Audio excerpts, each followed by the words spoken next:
الأهلي هو المتصدر بفارق 11 نقطة عن صاحب المركز الثاني، ومن الوصيف لحد صاحب المركز العاشر في فرق نقطة واحدة بس بين كل فريق فيهم. الأهلي هو أكتر فريق فاز في الدوري وأقل فريق خسر، وأقوى خط دفاع، صاحب أقوى خط هجوم، وبقانا 22 مباراة في كل البطولات معرفناش طعم الخسارة. مدرب تقيل وفاهم وكل يوم بيكسب أرضية كبيرة جدا عند جماهيرنا، لعيبة بتتحرك بثقة وبتنفذ تعليمات بحذافيرها مع التزام وانضباط مش غريب على الأهلي، وأي حد مهما كان بيحاول يخرج عن الالتزام ده بيتعاقب وبيعرف حجمه الحقيقي فورا. لاعب صاعد موهوب جدا طبيعي يغلط، بس بيعرف غلطته حتى لو كان الضغط عليه كبير، اما من ناس حاقده ليها اغراض معروفه او من منافسين دي اخلاقهم وافكارهم وطبيعتهم، لكن تفضل موهبته وتطوره الواضح مع المحافظه عليه وتقويمه اهم من الرد على التفاهات. لاعب مدافع ثابت المستوى غلط بشكل قدري بيحصل في العالم كله، حتى بيحصل عندنا كتير، وساعات بيسلم بطولات باهدافه العكسيه فيقوم حد يتريق عليه، خاصه ان فريقه رفع الرايه البيضاء ومش لاقي حاجه يدافع بيها عنه، فالرد يكون في الملعب في الماتش التالي فورا، وتألق عادي ومتوقع من لاعبنا العالمي. هو ده الاهلي حاليا. ما وصلناش لدرجه 100%، لكن ماشيين على الطريق الصحيح، وعشان كده وبدون غرور او استباق للاحداث بنطلب من اصدقائنا يلمعوا درع الدوري ويجهزوه عشان هيرجع بيته اللي متعود عليه ان شاء الله. من فضلك لمع الدرع. ماتش امبي كان من اجمل الماتشات اللي شفناها للفريق في الفتره الاخيره، عشان كان في حاجه مختلفه، مدرب كبير فاهم وهادي قوي، عارف اوراقه كويس وبيحركها زي ما هو عايز. والغريب اننا لعبنا في الشوط الاول واحنا كاملين بشكل اقل من اللي قدمناه في الشوط الثاني واحنا 10 لعيبه بس. زي ما قلنا ثبات التشكيل هو اساس النجاح، عشان كده كان التغيير بس في وجود فتحي ظهير ايمن وعوده عاشور لخط الوسط، والحقيقه ان الاثنين قدموا مباراه ممتازه زي اغلب لعيبه الفريق، ولازم نقسم المباراه على الشوطين فعلا لان كل شوط حاله لوحده. رغم استحواذنا على الكره التام في الشوط الاول الا ان امبي قدر يقفل بشكل كبير الاطراف قدامنا، كنا كتير نلعب عليها، لكن كانت تمريراتنا وعرضياتنا مقطوعه مع ضغط كبير وتكتل من لاعبي امبي، ده اجبرنا نلعب في العمق اكتر واستغابه من الفريق البترولي اللي جايز دي تكون اقل مبارياته قدام الاهلي، والاول مره نشوفه بيلعب دفاعي بحت في شوط كامل بالشكل ده. والمشكله كانت في البطء احيانا وتمرير غلط في اوقات تانية، مش قادرين نخلص بسرعه من ضغط وشبكه امبي الدفاعيه.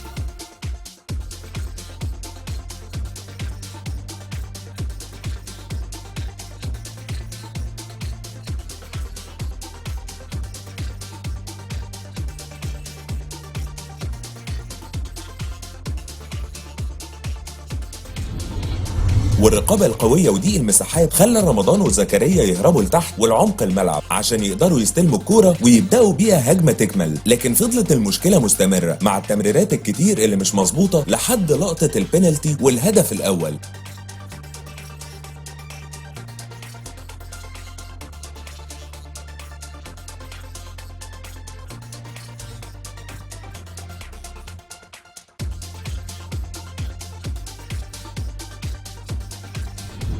يمكن في افضل لعبه للاهلي في الشوط كله، والفرصه الحقيقيه الوحيده اللي صنعناها. كان في محاولات لكنها ما كانتش بالخطوره المطلوبه ابدا طول الشوط ده، وفعلا هي تجربه جيده جدا سواء في الشوط المقفل ده عشان لازم تكون حلول تانية موجوده في ظروف متشابهه خاصه في افريقيا مع دور المجموعات ان شاء الله. وطبعا كانت تجربه ممتازه في الشوط الثاني باللعب ب10 لعيبه. دور عاشور في الهدف كالعاده بياكد ان الراجل ده مختلف عن اي لاعب تاني في نص الملعب وغير اي لاعب في مصر كلها. يا عم كوبر قطع الكرة ومررها عشان نعمل اسرع هجمه لينا في الشوط كله، مع تحرك ممتاز لرمضان وزكريا وعمرو حتى وسط عدد كبير من لعيبه امبي، بس التمركز فركش خلاص، وبمهارته خد رمضان البنالتي وسجلنا هدف فرق كتير معانا قبل الشوط الثاني.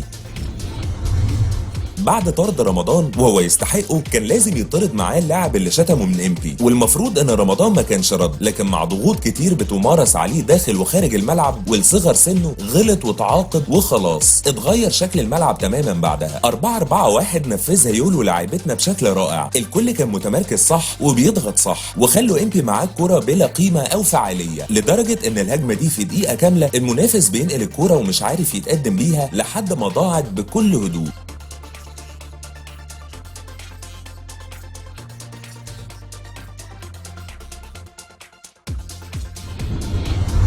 وللماتش التاني على التوالي زكريا قدم دور مبهر دفاعا وهجوما، ولما نراجع كل لقطاته في الشوط ده هتحتار هل هو نجم المباراة ولا إكرامي. زكريا قفل تماما ناحية اليمين وأكتر من مرة، ومش بس كده، لا كان بينقل الهجمة بسرعة جدا سواء عن طريق تمريراته أو تحركاته كالعادة.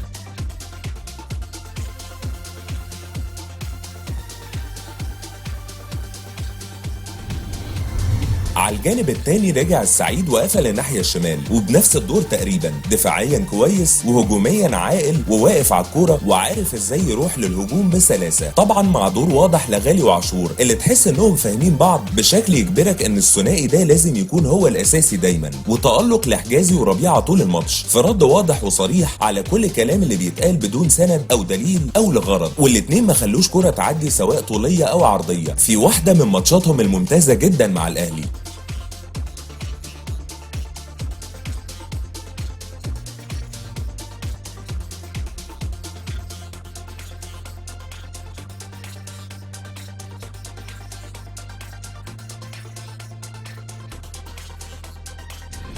دفاعيا فتحي ورحيل قدموا مباراه وشوط تاني ممتاز، لكن هجوميا ما قدروش يتغلبوا في الشوط الاول على قوه اطراف امبي، وفي الشوط التاني اضطروا طبعا يرجعوا يلتزموا اكتر بالجانب الدفاعي، وان كان الموضوع ده محتاج لمسه من مارتن يول عشان الثنائي ده تحديدا لسه عنده كتير.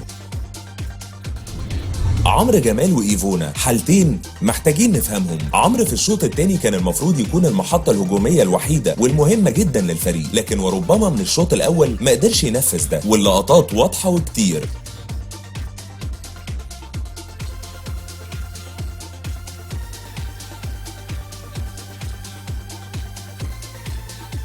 والكل منطقيا طالب بدخول ايفونا، ويمكن هنختلف مع مارتن يول في تاخير دخول الجابوني، لكن بدايه ايفونا في المباراه كانت مبشره جدا، جاب الفاول رغم ان الكره طالت منه ووقف صح قوي جوه الحيطه وعمل الفراغ المطلوب عشان يسدد زكريا الكوره، وفعلا دخلت هدف، وقلنا بس ايفونا هيولعها النهارده.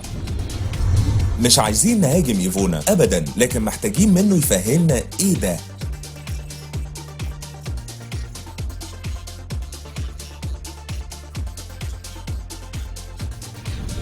ازاي الفرص دي بتضيع؟ ليه مش بيمرر صح وبسرعه؟ ليه بيلعب فردي؟ ليه لما بتضيع منه فرصه بينهار ويتلخبط ويبان عليه انه محبط وعايز يخرج تاني؟ لازم نفهم في ماتش زي ده بتلعب ناقص لاعب وجات لك فرصه تجيب التالت، او خلونا نفترض انه التاني لو زكريا ما سجلش لازم تجيب من ربع فرصه، مفيش مجال للاهدار المستمر ده، واكيد ايفونا لازم يراجع حساباته، لان الجمهور اللي كان شايف دخوله منطقي وبدري كمان عن الوقت اللي دخل فيه اتصدم بعد الاداء ده، وعنده الحق. حتى في الكوره دي سليمان كان معاه حق.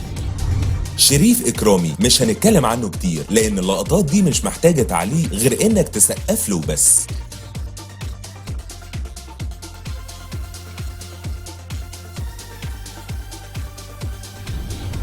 بالنسبة للكابتن بقى، يعني فريقك في المركز ال 12 وخسران آخر ماتشاتك، ولا بتنافس ولا في أي مشكلة بينك وبين الأهلي، ليه اللقطات السيئة دي؟ إيه المقصود يعني؟ إحنا ما شفناش غير تجاوز وعنف وحقد وحاجات تانية ما ينفعش نقولها وكلها غير مبررة.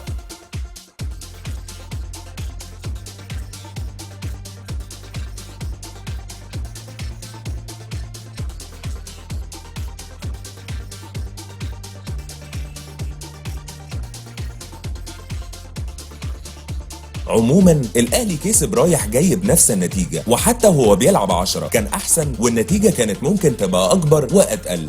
لا حقيقي برافو.